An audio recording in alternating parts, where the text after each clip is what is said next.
Good morning everyone. So after sa malakas na ulan kagabi, so nandito na naman po ako sa aking bonsai garden. Maghahanap ng matatrabaho dito.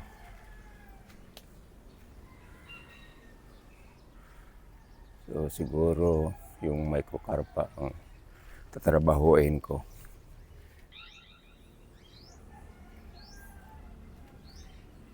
Ito ang aking Podocarpus bonsai materials. Ayan. Maliit pa yung niya, punuan. Ito pa yung isa. So instead of microcarpa, naisipan ko Podocarpus na lang ang tatrabahuin ko na bonsai materials. Sampalo ko, ang dami ng bulaklak. Yan. Sana matuloy ito. So need pa ito iripat. So ito ang Podocarpus na tatrabahuin ko ngayon.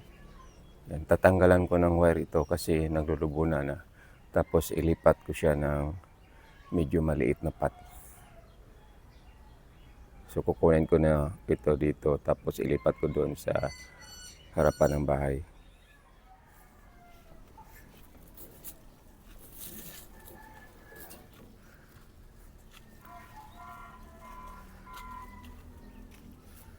So dinala ko na lang kasali itong microcarpa ko sakali kung hindi pa ako short ng oras.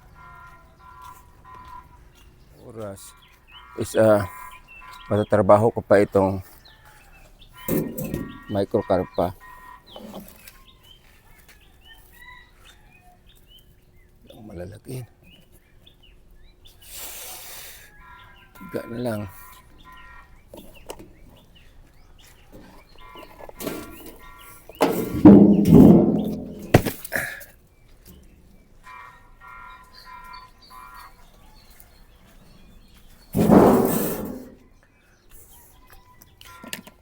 So magsimula na tayo. Ang gawin ko nito para hindi ako mahirapan sa pagtanggal itong mga wire is tatanggalin ko muna itong lahat ng mga dahon. Oo, ididipulit ko. Then, may mga dahon dito na wala sa lugar.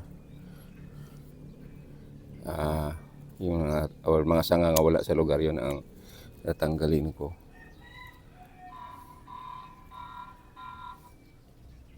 Katulad nito.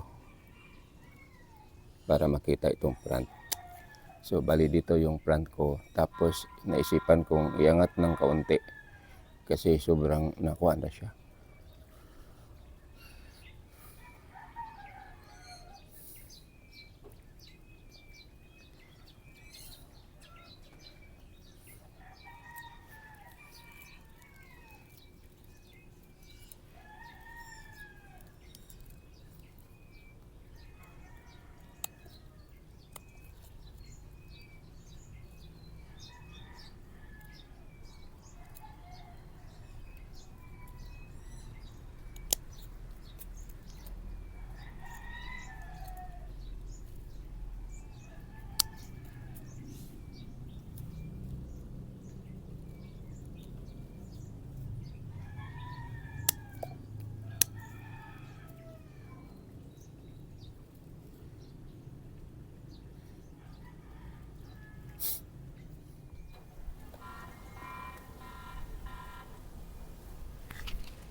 Sa kaon na?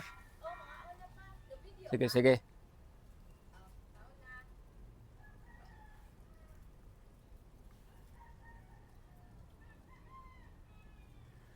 So, hindi ko na ito matapos. Ito yung kanina ang tinatrabaho ko, pinutol ko lang yung video tapos dinugtong ko. Tapos mag-ending na lang ako diri kay magkaon pa mi, mga alas 10 na. Tapos malakas yung hangin tapos konti na lang wire na iwan ko dito, mga recycle wire. So hanggang dito na lang ako. Ito na ang itsura ng aking podocarpus na tinanggalan ko ng dahon tapos i-rewire ko, then i-ripat na naman ito, then balik na naman doon sa wild. So for this morning, ito lang masishare ko sa inyo. Maraming salamat sa panonood. God bless you all. Have a nice morning. I hope you. Bye-bye.